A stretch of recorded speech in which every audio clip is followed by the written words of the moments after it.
नमस्कार, बहुत बहुत स्वागत है आप सभी का हमारी इस खास पेशकश खबर हटकर में। मैं हूं निखिल सिंह और खबरों की भागदौड़ में कुछ ऐसी दिलचस्प, समाज को आईना दिखाने वाली और हम सब का मनोबल बढ़ाने वाली खबरें अक्सर छूट जाती हैं। इसलिए हम ये कार्यक्रम आपके लिए लेकर आए हैं। तो चलिए तैयार हो जाइए अगले आधे घंटे तक लीक से हटकर कुछ ऐसी ही खबरें देखने के लिए। शुरुआत करते हैं हेडलाइंस से।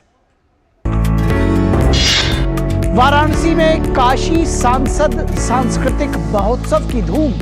ग्रामीण और शहरी स्कूलों के बीच हो रहा है सांस्कृतिक प्रतियोगिता का आयोजन। प्रधानमंत्री ने वीडियो साझा कर क्षेत्रवासियों को किया आमंत्रित। नए रूप में नजर आ रही है देश की राजधानी। G20 सम्मेलन के लिए सज धज कर तैयार है दिल्ली। दिन के उजाले से रात के अंधेरे तक देखते ही बन रही है राजधानी की छटा।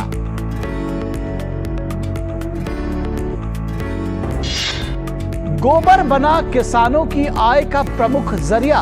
बायोगैस और खाद के लिए कंपनी कर रही है गोबर की बड़ी मात्रा में खरीद। किसानों को मिल रहा है उचित दाम। ऊर्जा बचाने में मदद करेगी AI तकनीक। जर्मनी के बर्लिन में AI संचालित उपकरणों की प्रदर्शनी।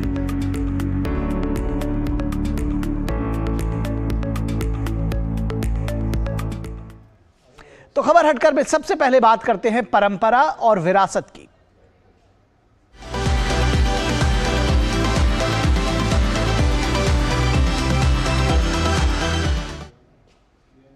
वाराणसी में इन दिनों काशी सांसद सांस्कृतिक महोत्सव चल रहा है। प्रधानमंत्री नरेंद्र मोदी ने इस महोत्सव का हिस्सा बनने के लिए क्षेत्रवासियों को आमंत्रित किया है। प्रधानमंत्री ने सोशल मीडिया पर देश की कला और संस्कृति से परिपूर्ण एक वीडियो साझा किया है।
दरअसल काशी सांसद सांस्कृतिक महोत्सव का मकसद सांस्कृतिक कार्यक्रमों को बढ़ावा देना और नई प्रतिभाओं को मंच प्रदान करना है, जिससे काशी की समृद्ध सांस्कृतिक विरासत को दुनिया से परिचित कराया जा सके।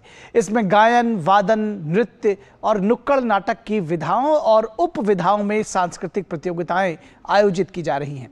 कार्यक्रम के आयोजन के लिए जिले में 61 कार्यक्रम स्थल चयनित किए गए हैं। इसमें नगरीय क्षेत्र में 20 और ग्रामीण क्षेत्रों में 41 कार्यक्रम स्थल शामिल हैं। इस कार्यक्रम में भाग लेने आए बच्चे बेहद उत्साहित नजर आए। काशी सांसद संस्कृति में महोत्सव में मैं गायन प्रतियोगिता की थी। मेरा सॉन्ग था अच्युतम केशवम।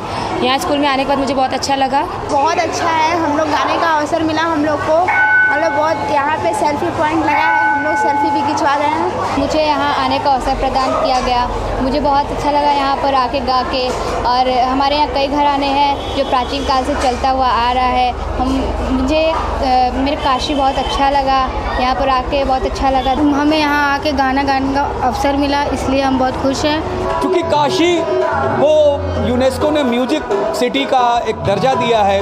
यहाँ का गायन अपने आप में, यहाँ का संगीत अपने आप में महत्व रखता है और उसी को वो विश्व पटल पे यहाँ के सांसद पहुँचा रहे हैं। तो वहीं ये बच्चे अपने इस प्रतियोगिता के माध्यम से जो काशी सांसद सांस्कृतिक महोत्सव है उसमें अपने गायन को, अपने नृत्य को, अपने वादन को प्रदर्शित कर रहे हैं, दिखा रहे हैं कि काशी की संस्कृति क्या है। और जन्माष्टमी को लेकर देश भर में उत्साह और उल्लास नजर आने लगा है। इस बीच दिल्ली के राधा कृष्ण मंदिर में रूप सज्जा कार्यक्रम का आयोजन किया गया, जिसमें नन्हे मुन्ने बच्चे राधा और कृष्ण के रूप में सज धज कर पहुंचे थे।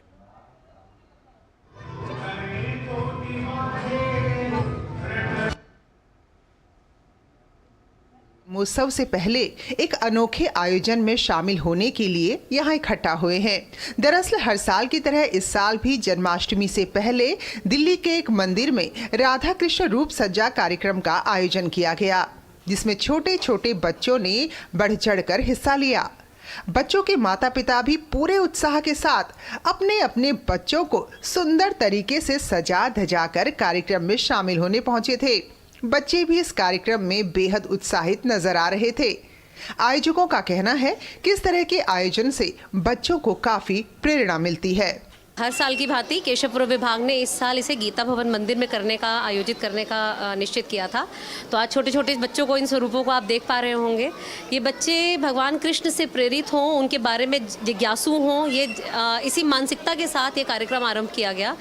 राधा कृष्ण रूप सज्जा कार्यक्रम के आयोजनकर्ताओं का मानना है कि ऐसे कार्यक्रम बच्चों को उनकी संस्कृति के प्रति जागरूक करने में अहम योगदान तो देते ही हैं, साथ ही बच्चे जिसका रूप धारण करते हैं उन्हीं की तरह बनने का प्रयास करते हैं, जिससे उनके चरित्र का विकास भी होता है। बच्चे जब किसी भगवान का स्वरूप को धारण करते हैं तो उनमें कई तरह की क्यूरियोसिटी होती है कि ये कौन है, ये क्या करते थे, तो वो माता पिता से पूछते हैं। तो इसी सोच के साथ इस कार्यक्रम का जब हमने शुरुआत की तो बहुत अच्छा रिस्पांस पेरेंट्स की तरफ से भी आया। और हम चाहते हैं कि आजकल के पेरेंट्स तो वैसे चाहते हैं कि हमारे बच्चे 16 कला निपुण हों, जिस तरह से भगवान श्री कृष्ण थे। हमारे देश का सबसे बड़ा पर्व है और इसे हम जन्माष्टमी के नाम से जानते हैं। इस दिन राधा और कृष्ण की पूजा होती है और यह त्यौहार हमारे देश में अच्छी तरह से सेलिब्रेट किया जाता है। दिल्ली की संस्था पिछले 42 सालों से ये आयोजन कराती आ रही है, जिसका इंतजार बच्चों के साथ साथ बड़ों को भी रहता है।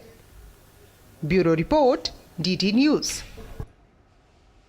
और अब कुछ खबरें आपके शहर, आपके गांव की।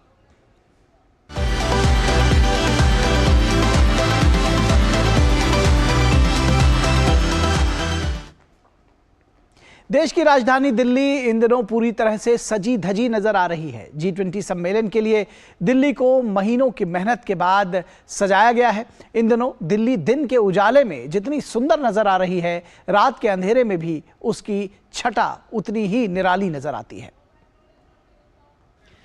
9 और 10 सितंबर को G20 शिखर सम्मेलन होगा, जिसमें तमाम राष्ट्राध्यक्ष और विदेशी मेहमान शामिल होंगे। विदेशी मेहमानों की मेजबानी करने के लिए दिल्ली को दुल्हन की तरह सजाया जा रहा है। G20 शिखर सम्मेलन में कुछ ही दिन शेष रह गए हैं। ऐसे में पूरी दिल्ली सजकर तैयार है। मुख्य समारोह प्रगति मैदान के भारत मंडपम में हो रहा है, जहां सौंदर्यीकरण का काम पूरा हो चुका है। शाम के समय पूरा इलाका रोशनी से नहा जाता है और ये लोगों के लिए भी आकर्षण का केंद्र बनता जा रहा है। भारत मंडपम G20 का केंद्र है। यही वो जगह है जहां G20 के देश और मेहमान देश शिखर सम्मेलन में हिस्सा लेने पहुंचेंगे। देसी विदेशी फूलों और फव्वारों के साथ भारत मंडपम G20 के लिए तैयार है। मंडपम की ये तस्वीरें दूरदर्शन न्यूज की छत से ली गई हैं और इससे साफ नजारा दिख रहा है। ये तस्वीरें आपका मन मोह लेंगी। G20 समिट को लेकर पूरी दिल्ली को चमकाया जा रहा है। तमाम इलाकों में सड़कों का भी सौंदर्यीकरण किया जा रहा है, जिसमें सड़कों की मरम्मत और सड़क किनारे गमले में बड़े बड़े पौधे लगाए गए हैं, तो वहीं डिवाइडर के बीचों बीच पौधारोपण किया गया है, जिसकी वजह से तमाम इलाकों का कायाकल्प हो गया है और सड़क किनारे हरियाली मनभावन लग रही है। नई दिल्ली नगर पालिका परिषद यानी NDMC ने G20 शिखर सम्मेलन के लिए दिल्ली को संवारने के बाद निगरानी प्रणाली को भी दुरुस्त कर लिया है। 8 से 10 सितंबर तक होने वाले सम्मेलन को लेकर NDMC के उद्यान विभाग, सिविल विभाग, इलेक्ट्रिक विभाग के कर्मचारी अपने कार्यों की निगरानी करेंगे। निगरानी में उन मार्गों पर विशेष जोर रहेगा जहां से बाहरी देशों से आए प्रतिनिधि गुजरेंगे। NDMC अपने कंट्रोल एंड कमांड सेंटर से पूरे शहर की निगरानी कर रहा है। G20 के दौरान दिल्ली की सुंदरता को बढ़ाने के लिए NDMC ने अपने क्षेत्र के बिजली के खंभों पर 1200 छोटे LED पैनल्स और 250 इलेक्ट्रिक बॉक्सेस आकर्षक रूप में लगाए हैं। सभी पैनल संदेशों, छवियों और तस्वीरों से सुसज्जित किए गए हैं। आपको बता दें कि G20 समिट कार्यक्रम में बड़ी संख्या में विदेशों से प्रतिनिधि पहुंचेंगे।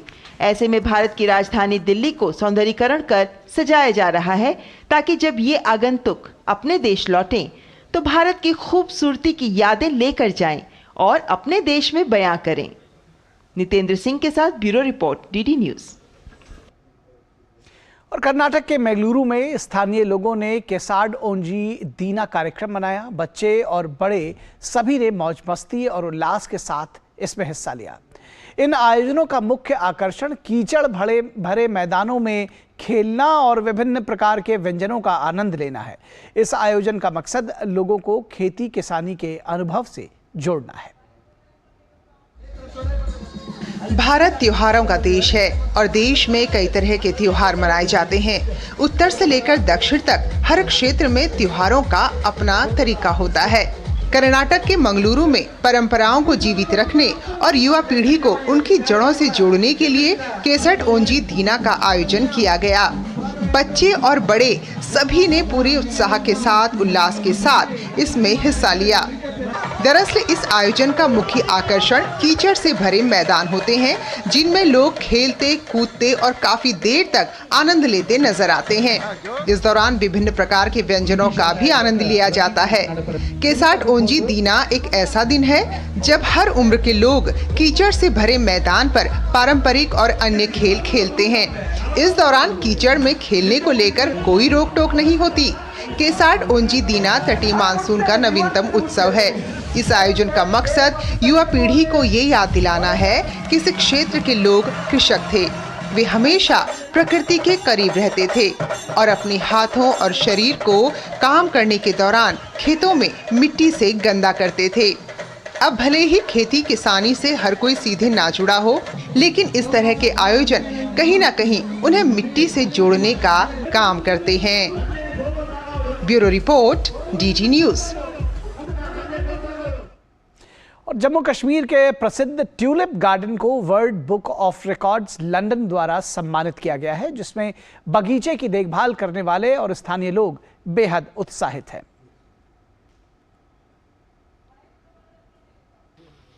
जम्मू कश्मीर अपनी खूबसूरत वादियों, घाटियों और प्राकृतिक नज़ारों के लिए मशहूर है। जम्मू कश्मीर का सबसे बड़ा आकर्षण है यहाँ का ट्यूलिप गार्डन, जो पर्यटकों को खूब लुभाता है। कश्मीर के प्रसिद्ध ट्यूलिप गार्डन को उसकी खूबसूरती और विशेषता के लिए world book of record London द्वारा सम्मानित किया गया है। जब हमने देखा कि दुनिया श्रीनगर ट्यूलिप गार्डन को देख रही है और जान रही है, और जिस तरह से यहाँ पर्यटन को बढ़ावा मिल रहा है, यहाँ के बगीचे विशेष रूप से ट्यूलिप गार्डन दुनिया भर में प्रसिद्ध हो रहा है, तो हमने सोचा क्यों इसे एशिया का पहला ट्यूलिप गार्डन का पुरस्कार नहीं दिया गया। मार्च के मध्य से अप्रैल के अंत तक बसंत ऋतु में सैकड़ों प्रकार के ट्यूलिप पूरी महिमा के साथ यहाँ खिलते हैं और हर साल लाखों पर्यटकों को आकर्षित करते हैं। जो हमने मेहनत की है, आज डिपार्टमेंट को उसका सिला मिल गया है, तो हम उम्मीद करते हैं इंशाल्लाह हम और भी ज्यादा मेहनत करेंगे कि डिपार्टमेंट और भी ज्यादा ऊंचाई छू जाए। श्रीनगर में जबरवान पहाड़ी की तलहटी में स्थित और प्रसिद्ध डल झील की ओर देखने वाला ट्यूलिप गार्डन भारत के प्रसिद्ध पर्यटन स्थलों में से एक है, जिसकी खूबसूरती को निहारने हर वर्ष बड़ी संख्या में देश विदेश से पर्यटक यहाँ पहुँचते हैं। Bureau report, DD news. और फिलहाल वक्त है एक छोटे से ब्रेक का। आप कहीं मत जाइएगा, जल्द हाजिर होंगे। दादू, आप मुझे लेने क्यों नहीं आए? बेटा, दादू की तबीयत खराब है, उन्हें तेज बुखार, सर दर्द और उल्टियाँ भी हो रही हैं। बच्चों, मलेरिया एक खतरनाक बीमारी है जो मादा एनोफिलीज मच्छर के काटने से होती है। ठंड के साथ कंपकपी, तेज बुखार, सर दर्द, उल्टी इत्यादि। अगर किसी को भी ये लक्षण हो तो जांच व उपचार कराना चाहिए। हमें तुरंत स्वास्थ्य केंद्र जाना चाहिए। मलेरिया के लक्षण हो तो सरकारी स्वास्थ्य केंद्र में जाकर मुफ्त में जांच और संपूर्ण उपचार करवाएं। ये दृढ़ संकल्प हमारा है। भारत को मलेरिया मुक्त बनाना है। अर्जुन, एग्जाम्स में you made us really proud. अब आगे क्या सोचा है? पापा, मैंने IIT जाना है और इंजीनियर बनना है। थिंक IIT, थिंक विद्या मंदिर। ब्रेक के बाद एक बार फिर आप सभी का स्वागत है और अब बात करते हैं ज्ञान और विज्ञान की, जिनका हमसे गहरा नाता है।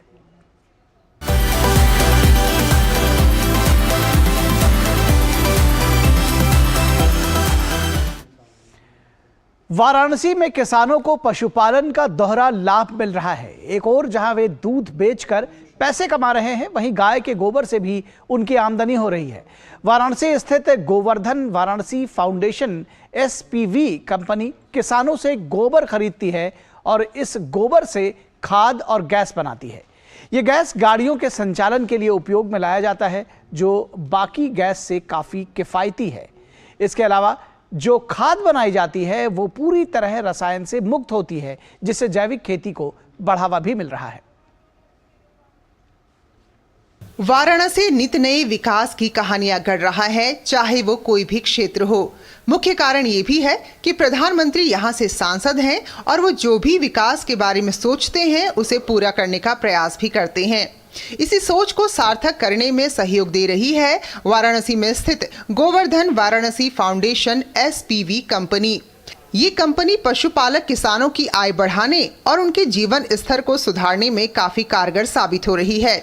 दरअसल कंपनी गाय के गोबर से खाद और गैस बनाती है, जिसके लिए उन्हें काफी ज्यादा मात्रा में गोबर की जरूरत होती है और गोबर की जरूरत की पूर्ति के लिए ये कंपनी सीधे किसानों से संपर्क करती है, जिससे किसानों को गोबर का उचित दाम मिल जाता है। साथ ही ये गैस आपकी जेब और पर्यावरण के लिए भी बेहद किफायती है। गाड़ियों में प्रयुक्त होने वाली ये गैस बाजार में उपलब्ध बाकी गैसों से कीमत में काफी कम है और जैविक होने की वजह से इससे पर्यावरण को कोई नुकसान नहीं पहुंचता। आज के प्रेजेंट सिचुएशन में हम इसको काउडंग बेस पे चला रहे हैं और हमसे 6 वेंडर जुड़े हुए हैं, जिनसे तकरीबन 700 किसान से हम काउडंग लेते हैं। कुल मिला के अभी तक हमने 1.5 करोड़ रुपए का गोबर खरीद चुके हैं। मार्केट से हम आज 8 से 9 रुपए सस्ता ये CBG जो गैस है वो लोगों को प्रोवाइड करवा रहे हैं। इस गैस से लोगों को फ़ायदा भी है, उनका माइलेज भी है और रिमोट लोकेशन पे इस तरीके से उनको जो सुविधा मिली उसके लिए लोग भी खुश हैं और लोगों के जो पैसे बचते हैं इसकी वजह से और लोगों को जो इनकम का सोर्स हो गया उसकी वजह से इस तरीके से प्लांट के लिए ये अच्छी उपलब्धि है कि हम वेस्ट टू एनर्जी के जो प्लांट कर रहे हैं देश में, तो ये गांव-गांव में अगर स्थापित हो जाए तो एक अच्छा और सशक्त ग्राम उद्योग हम एस्टेब्लिश कर पाएंगे। किसानों को गौपालन से कई तरह के लाभ मिल रहे हैं। जहां गाय का दूध बेचकर अच्छी आय हो रही है, वहीं गाय का गोबर इस कंपनी में सप्लाई करने से भी खासा मुनाफा कमा रहे हैं। वहीं खेतों में जैविक खाद के प्रयोग से खेतों के साथ साथ आम लोगों की सेहत में भी सुधार हो रहा है।